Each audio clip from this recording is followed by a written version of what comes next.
Olá, o vídeo de hoje é sobre a liderança e os perigos da ociosidade.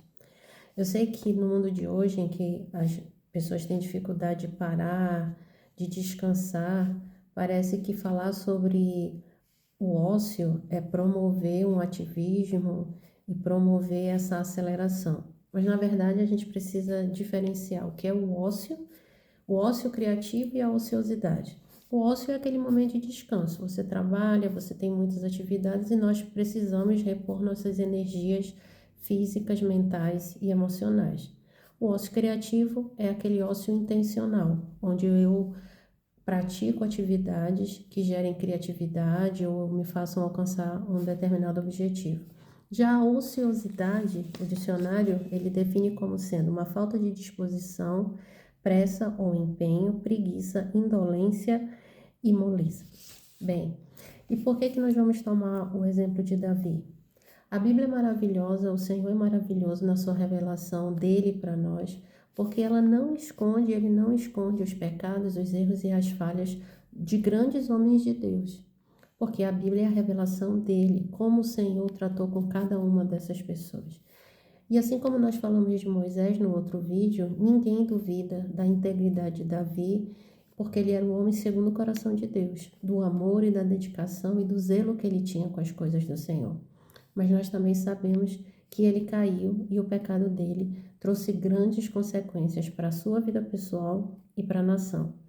Então, o que aconteceu? Por que eu peguei o exemplo de Davi para falar da ociosidade? Bem, Davi, quando aconteceu o caso com a Batseba, ele tinha mais de 50 anos e mais ou menos uns 20 anos como rei de Israel. Então ele era um rei consolidado, já havia ganho várias batalhas, ele era admirado pelo povo, ele estava no período confortável da vida dele. E foi justamente nesse período confortável que se abriu uma brecha para a queda dele, porque ele começou a ficar muito indulgente com ele mesmo. Davi não tinha que prestar conta para ninguém, afinal de contas ele era o rei e o rei amado e reconhecido pelo povo. Porque se nós formos ver o que a Bíblia diz, a gente entende um pouco do que foi, qual foi a brecha, qual foi o problema na vida de Davi. Vamos lá primeiro para Deuteronômio, capítulo 17, versículos 16 e 17.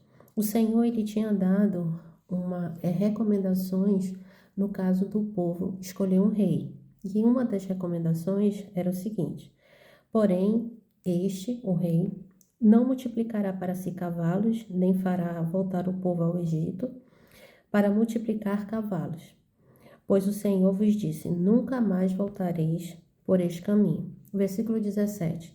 Tampouco para si multiplicará mulheres, para que o seu coração não se desvie, nem multiplicará muito para si prata ou ouro. A gente vê que Davi cumpriu duas dessas ordenanças. Ele não fez o povo voltar para o Egito, ele não multiplicou cavalos, e muito menos multiplicou prata ou ouro.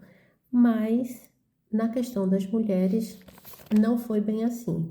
A gente vê em 2 Samuel, capítulo 5, versículo 13, que tomou Davi mais concubinas e mulheres de Jerusalém. Então, ele multiplicou mulheres e concubinas. Há alguns estudiosos da Bíblia que falam que uma das brechas na vida de Davi era a questão da sensualidade. Então, ele ao multiplicar mulheres e concubinas, ele alimentou uma debilidade dele, que era a questão da sensualidade. Aí a gente vai para 2 Samuel capítulo 11, que diz assim: decorrido um ano no tempo em que os reis costumam sair para a guerra, enviou Davi a Joabe e seus servos com ele e a todo Israel, que destruíram os filhos de Amon e sitiaram Rabá. Porém, Davi ficou em Jerusalém. Bem, aqui, nesse tempo em que os reis costumam sair para a guerra, deveria ser a primavera. O inverno tinha acabado, era a primavera, os reis saíam para a guerra. Mas só que Davi resolveu não ir, ele ficou no palácio. Então, a gente percebe que ele não foi cumprir aquilo que ele tinha que cumprir. Ele tinha que estar com o povo na guerra, mas ele mandou o povo e Joabe. Aí o versículo 2 diz: uma tarde, levantou-se Davi do seu leito e andava passeando no terraço da casa real. Daí viu uma mulher que estava tomando banho, era ela muito formosa.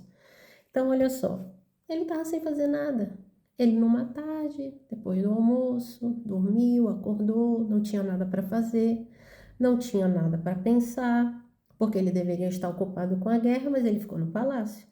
E andou vagueando pelo terraço e viu Batseba. Alguns autores de livros sobre a vida de Davi falam também que, obviamente, Batseba não é inocente nessa questão, porque o terraço do palácio, com certeza ela sabia que o rei poderia vê-la, ela estava ali tomando banho sem roupa, enfim. Mas esse não é o ponto da nossa fala de hoje. A questão é, o que levou Davi a isso? Primeiro foi, ele não está fazendo aquilo que ele deveria fazer. E por quê? Porque ele já era um rei consolidado. Ele já tinha ganho muitas batalhas. E ele já estava confortável demais na posição dele. Então, ele deixou de fazer o que ele tinha que fazer e isso abriu uma brecha maior naquele que era o seu ponto fraco, que era a sensualidade. E a partir daí, a gente já sabe a história e tudo o que aconteceu depois.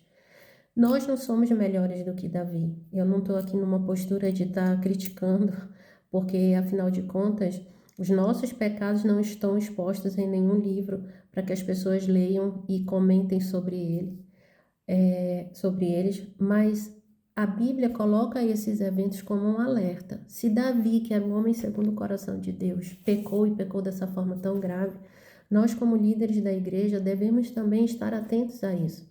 Não devemos ser uma Marta ativa, sem tempo para estar aos pés do Senhor, mas também não devemos dar abertura para a ociosidade, onde eu me sinto muito confortável naquilo que eu estou fazendo, muito segura de mim mesma e esqueço de colocar os meus olhos no Senhor e de que Ele me livre dos meus próprios desejos e dos meus pecados e daquilo que pode me fazer cair. Em 1 Coríntios 10, 12 fala, aquele que pensa estar em pé, veja que não caia. Então, nosso ministério, nós devemos sempre lembrar que ele vem do Senhor, é para o Senhor e é sustentado por Ele, não é por nós. Não é pelo nosso esforço, não é pela nossa sabedoria, não é pela nossa firmeza de caráter só. É a nossa segurança no Senhor. Volto a falar, Davi era um homem segundo o coração de Deus. Mas ele abriu a brecha da sensualidade, ele abriu a brecha de ser indulgente com ele mesmo, de ser tolerante demais com ele mesmo e ficou ocioso, seguro naquilo que ele já tinha conquistado. A nossa segurança tem que estar no Senhor.